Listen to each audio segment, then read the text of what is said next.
Commander Alan Wright stared at the message on his screen in disbelief. The Earth Coalition had received an invitation to the Galactic Council's Centennial Summit. After decades of developing faster-than-light travel, humans would finally meet the wider galactic community. "Is this for real?" Alan asked, looking up at General Rogers. "It's real. And you're leading our delegation," the general replied. "The Council seems very interested in humanity." 3 weeks later, Alan stood on the bridge of the ECS Horizon with diplomat Catherine Martins and xenobiologist Dr. Peter Collins. Their ship approached a massive structure floating in deep space, the Harmony Nexus Station. "It's enormous," Catherine whispered. "Must be 10 miles across." Dr. Collins adjusted his glasses. According to the data they sent, it houses representatives from 57 different species. As they docked, Alan felt sweat on his palms. Humanity's first impression would matter greatly. The airlock hissed open. Standing before them were 3 aliens that resembled giant praying mantises with blue exoskeletons. Each stood 7 feet tall. "Welcome to Harmony Nexus," the middle insectoid said in perfect English. "I am Tikva of the Zoltar. We administer the Galactic Council." Catherine stepped forward with a practiced smile. "Thank you for your invitation. We are honored to represent Earth." Tikva led them through wide corridors filled with aliens of all shapes and sizes. Some floated in bubbles of liquid, others shuffled on multiple legs, and many walked on 2 legs like humans. Alan noticed how most species moved aside for a group of tall, reptilian humanoids with red scales and muscular bills. "Who are they?" Alan asked quietly. "Draconids," Tikva replied. "One of the founding species of the Council. Very influential." The humans were escorted to a large hall where hundreds of delegates mingled. A tall draconid approached them, looking down with yellow, slitted eyes. "So these are the humans," he said. "Smaller than I expected. I am Ambassador Krex." Alan extended his hand out of habit. "Commander Alan Wright. This is Catherine Martinez and Dr. Peter Collins." Krex stared at Alan's hand with confusion. "It's a greeting gesture," Catherine explained quickly. "A handshake." "Curious," Krex said. "We've studied your transmissions. Your species seems fixated on physical contact and violence." Peter stepped in. "That's a misunderstanding. Earth has been peaceful for generations." As they talked, Alan noticed something odd. None of the aliens wore anything resembling weapons, not even ceremonial ones.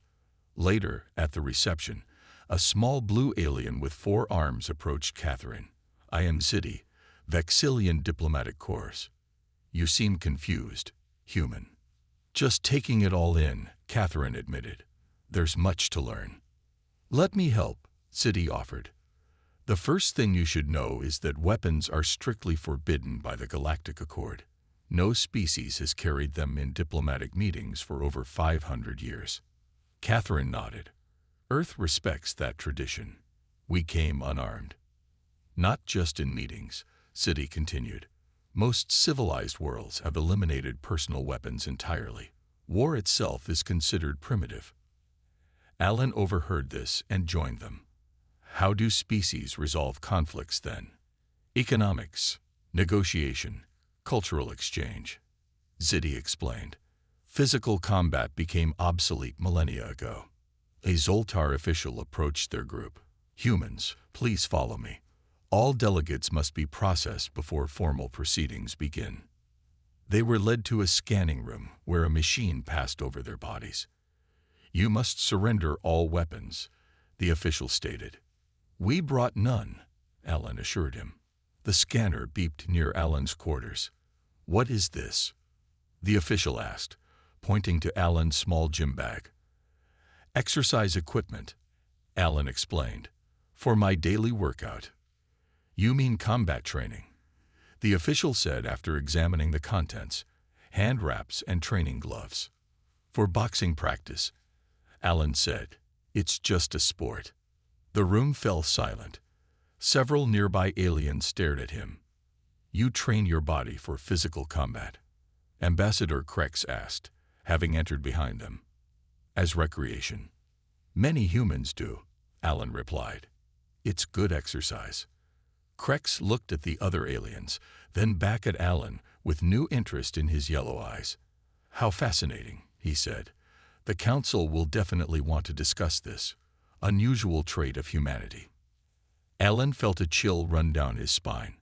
Something in Krex's tone suggested their fighting skills might become more than just a cultural curiosity. 7 days into the summit, Alan sat with Catherine and Peter in the Earth delegation's quarters. The meetings had been tense. Many species seemed friendly, but the Draconids kept pushing against human interests.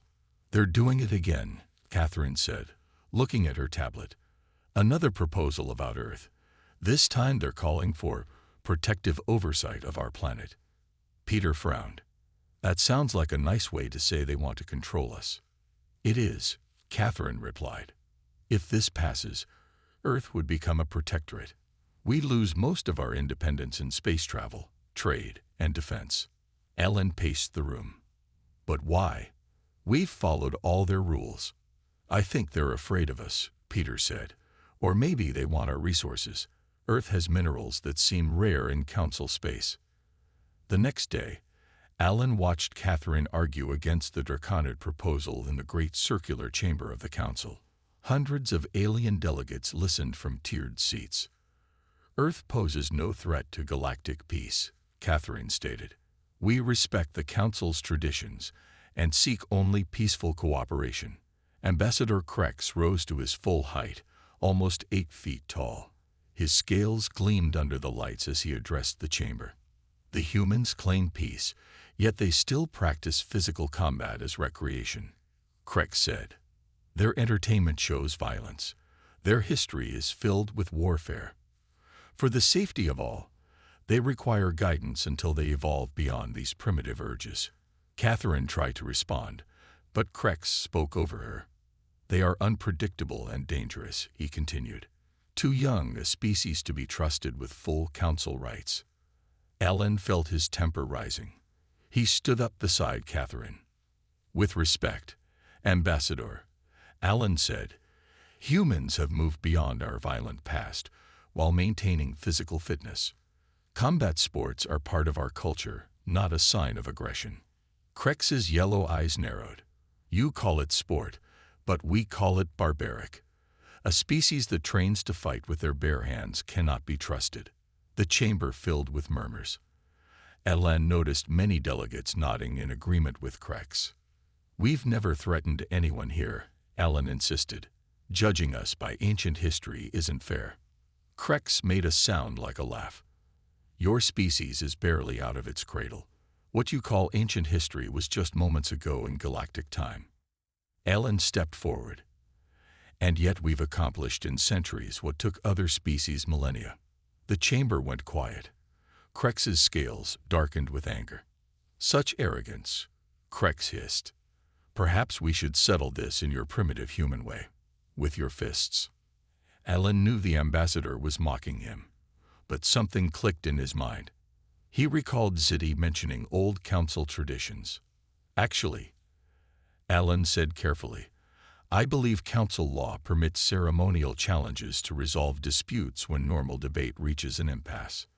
The Zoltar administrator, Tikva, tilted his insect head in surprise. The human is correct.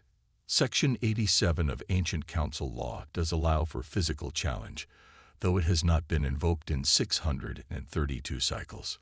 Krex looked stunned. You cannot be serious. I am, Alan replied. I challenge your claim that humans are too dangerous to be trusted.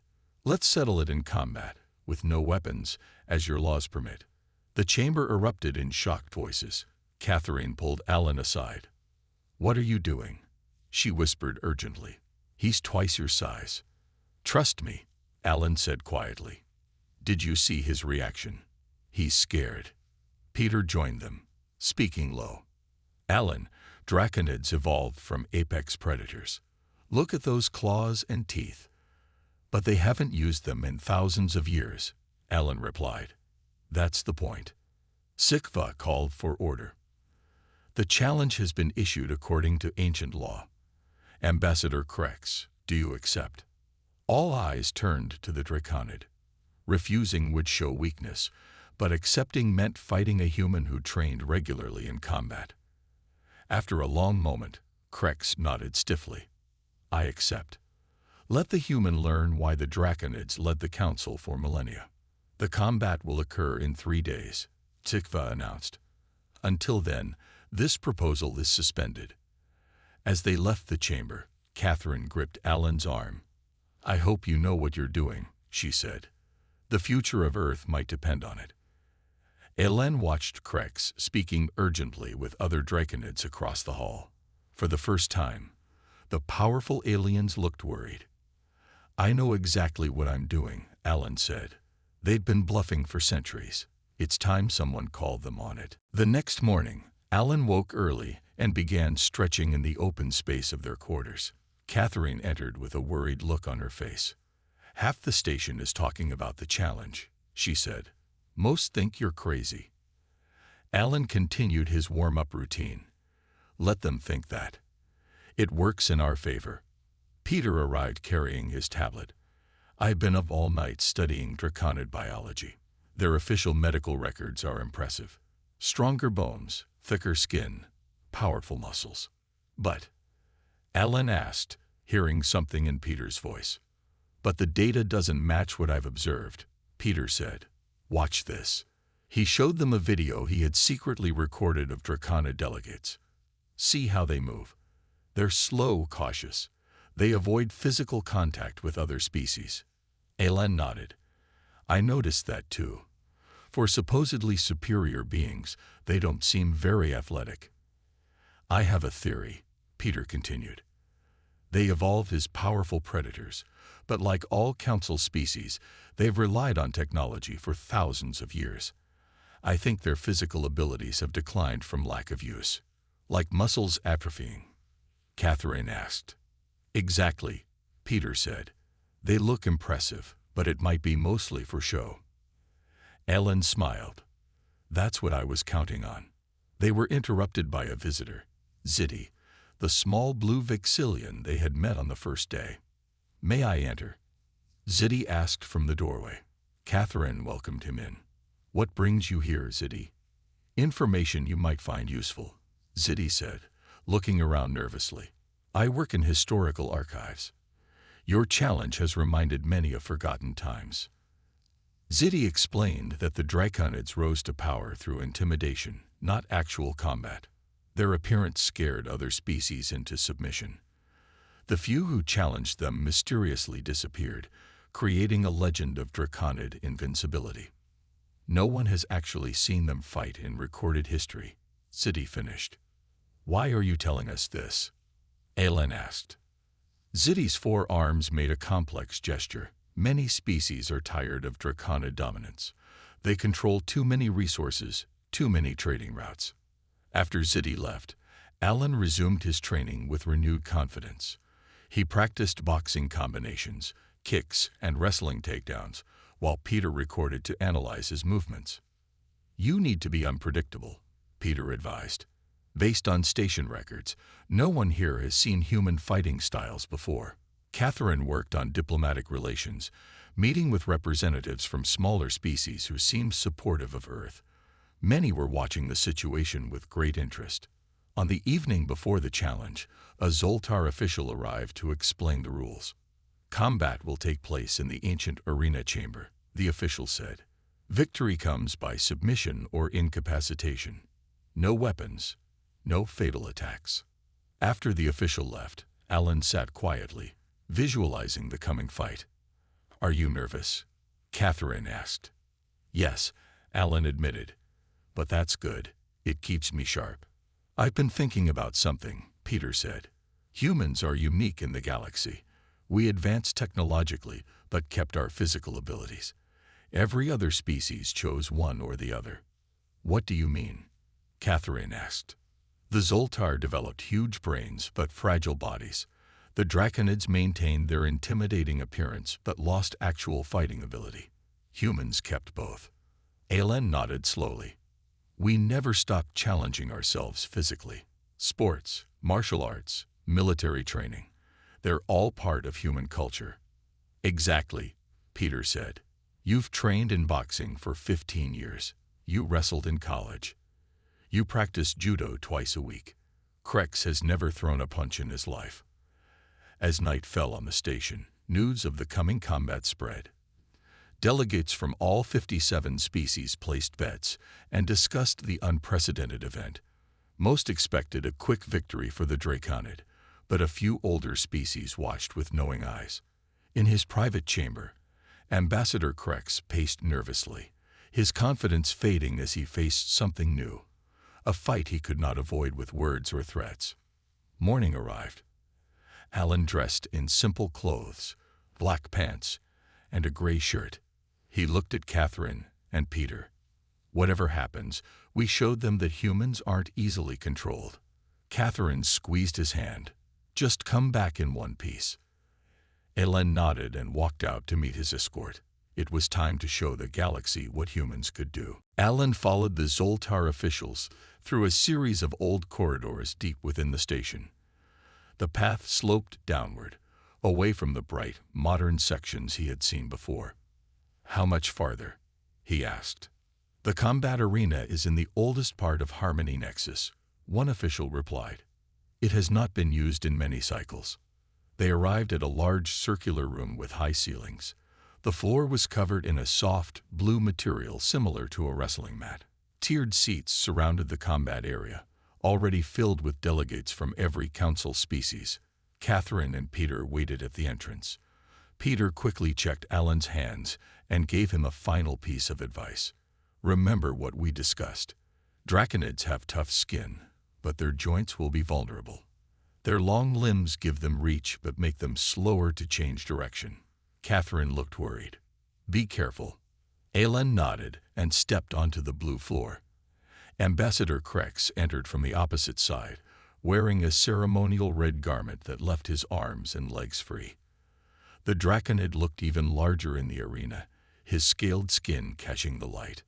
SciFi stood between them. This combat will follow ancient rules. Victory comes by submission, or when one fighter cannot continue. No weapons, no fatal strikes. Begin when the tone sounds. SciFi stepped back. A low tone hummed through the arena. The crowd went silent. Krex moved forward with surprising speed, his long arms extended. Alan circled carefully, keeping his distance. The Draconid's yellow eyes tracked him, narrowing with focus. Your challenge was foolish, human, Krex said. My ancestors were apex predators when yours still lived in trees. Alan didn't respond. He kept moving, studying Krex's movements. The Draconid was quick but stiff. His motions lacked the fluid grace of a trained fighter. Krex lunged suddenly, clawed hands reaching for Alan. The human slipped to the side, landing a quick jab to Krex's ribs. The Draconid seemed surprised by the speed of the counterattack. The crowd murmured. Many had never seen a real fight before. Krex attacked again, more aggressively. Alan blocked a swinging arm and struck back with a combination of punches to the Draconid's midsection. Each hit made Krex back up a step. He's backing away, Peter whispered to Catherine. He's never felt pain like this before. Krex circled, now more cautious. His breathing had changed, becoming deeper and faster. Alan kept his guard up, bouncing lightly on his feet. The Draconid made another charge, trying to use his weight advantage. Alan sidestepped again, but this time grabbed Krex's arm. Using the alien's momentum, he executed a perfect judo throw. The sound of Krex's body hitting the mat echoed through the arena. The audience gasped collectively. The powerful ambassador lay on his back, momentarily stunned. Alan stepped back, allowing Krex to stand. The Draconid rose slowly, his yellow eyes now showing something new. Fear. What trickery is this? Krex hissed. Not trickery, Alan replied. Training. Krex attacked wildly, abandoning all strategy. Alan blocked, dodged, and countered. Each exchange ended with the human landing effective strikes, while taking minimal damage. After several minutes, Krex was visibly tiring. His movements became slower, his attacks easier to predict. Alan increased his pressure, landing more powerful combinations. A solid right hook staggered the Draconid. Alan followed with a leg sweep that sent Krex crashing to the mat again. Before the alien could recover, Alan applied a simple armbar hold, careful not to use too much pressure. Krex struggled briefly, then felt his arm being stretched to its limit. Pain shot through his joints, a sensation he had never experienced before. "Submit," Alan said firmly, "or I'll have to hurt you." The arena was completely silent. No one had ever seen a Draconid in such a vulnerable position.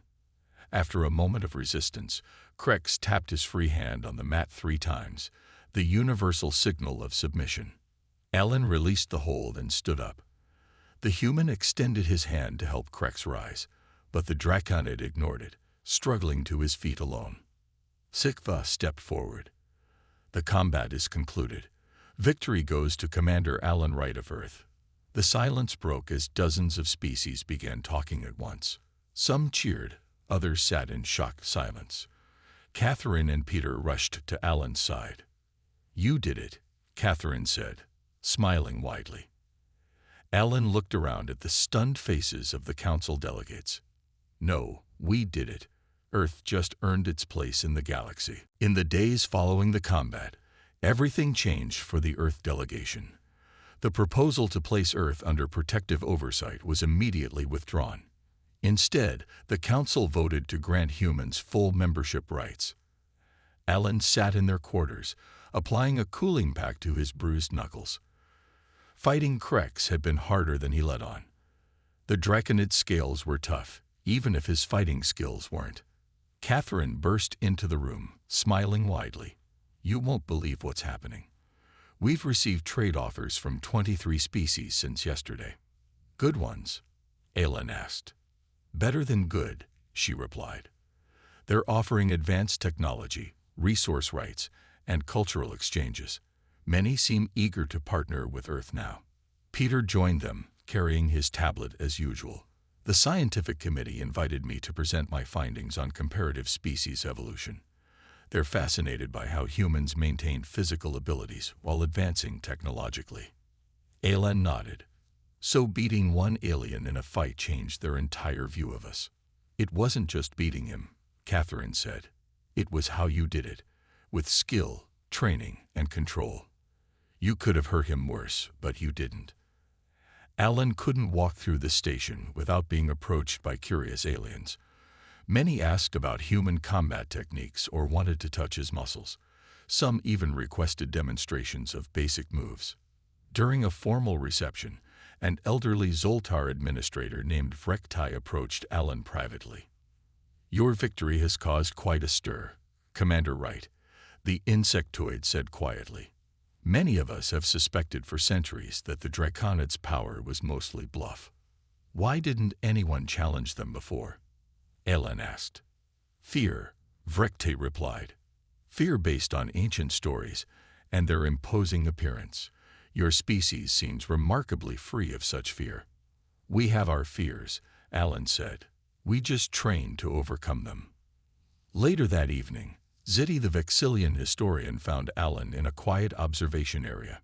"I've been researching something interesting," Ziddy said, his 4 arms holding an old data device. "You're not the first species to maintain physical capabilities alongside technological development." "There were others?" Alan asked. "Yes. The Krith. They were council members 5,000 years ago, but they disappeared from galactic politics." "What happened to them?" Alan asked. Ziddy's large eyes blinked. "Most believe they died out or lost a war, but my research suggests they simply withdrew from the council voluntarily." "Why would they do that?" "Frustration, perhaps," Ziddy said. "The records show they argued against complete disarmament, claiming it would lead to stagnation. When no one listened, they left." Alan thought about this as he watched ships moving outside the station. Had the Krith seen something in galactic society that humans were now discovering? The next morning, Catherine met with Alan and Peter to discuss their findings. "We've learned something important about the galaxy," she said. "These species have been at peace so long they've forgotten how to face challenges." Peter nodded. Their technology advanced, but they lost something essential along the way: the drive to test limits, to overcome obstacles. "Humans never lost that," Alan said. "We turned war into sports, but kept the skills, the discipline, the training. And that makes us unique," Catherine added. "Valuable to some, threatening to others." A message arrived from the council chambers. The Earth delegation was invited to a special session where they would be formally recognized as full members. As they walked to the meeting, Alan noticed Draconid delegates watching them with new expressions, respect mixed with worry.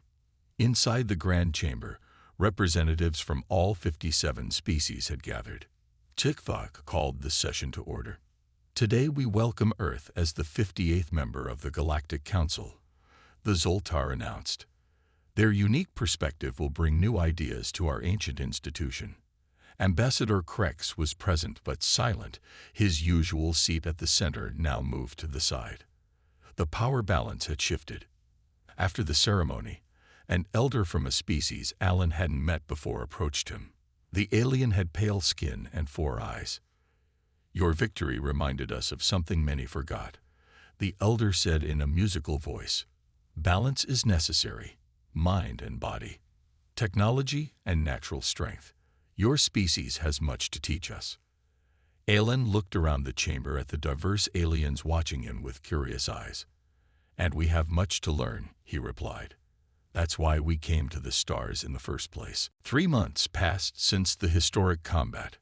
Earth's new status spread throughout the galaxy, changing how other species viewed humans.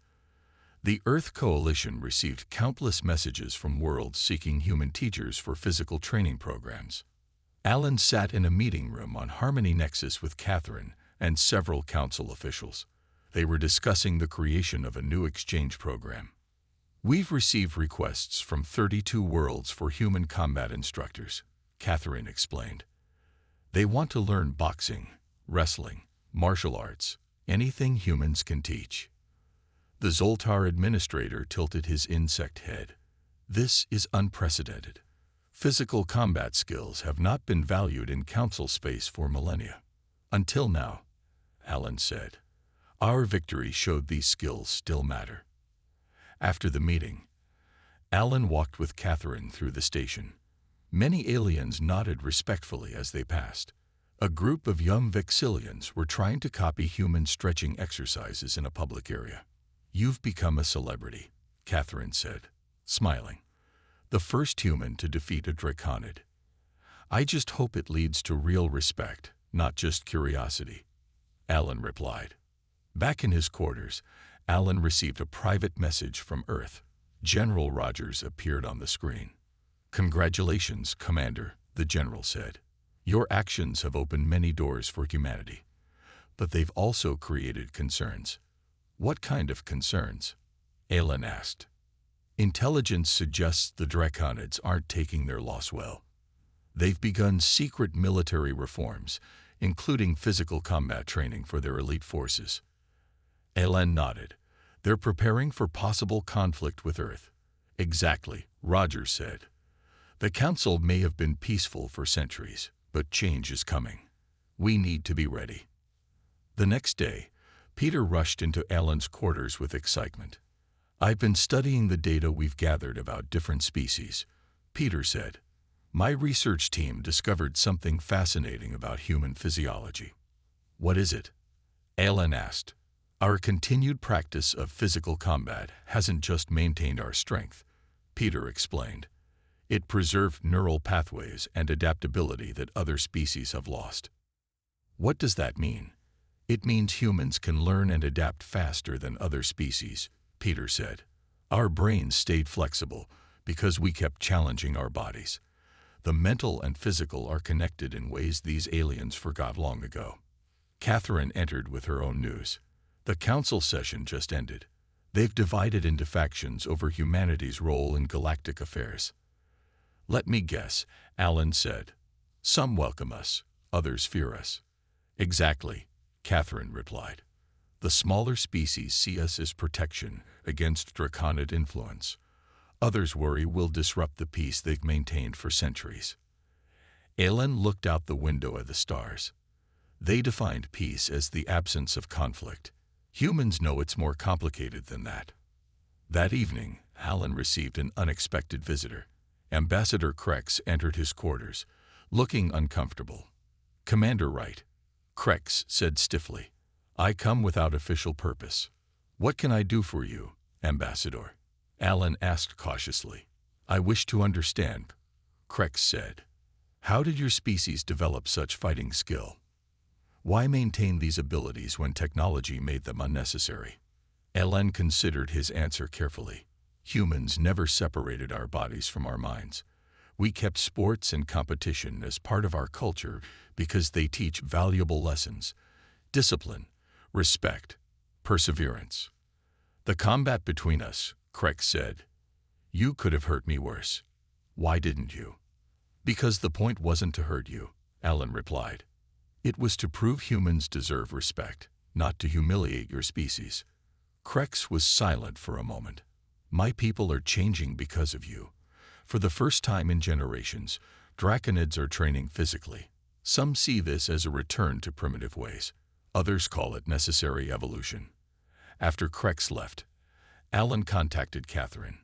The galaxy is changing faster than we expected, he said. Earth needs to prepare. For what?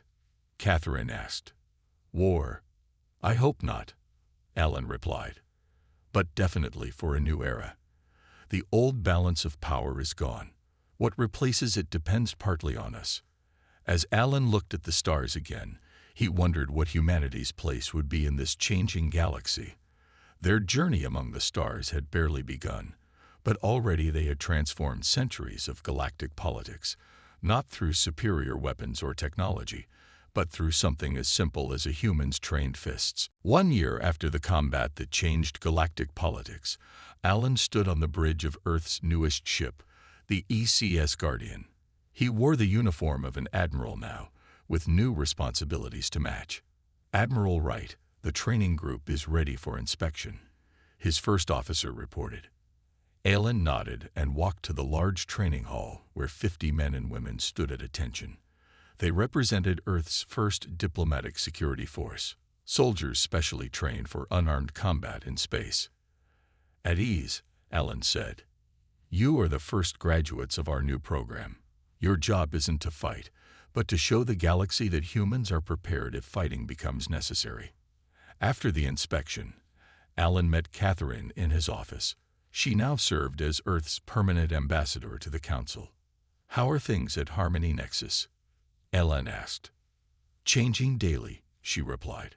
17 species have started their own physical training programs. The Vixilians even hired human coaches for their security forces. And the Draconids. Catherine's expression turned serious. They'd withdrawn from many council activities. Our sources say they're focusing inward, rebuilding their military with new emphasis on physical combat. Alan looked out the viewport at the stars. They're preparing for a future conflict. Perhaps, Catherine said, but they're not the most interesting development.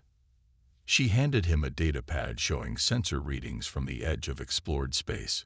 3 days ago, an unknown ship appeared at the outer boundary of Council territory, she explained. They're requesting a meeting with humanity specifically. Alan studied the readings.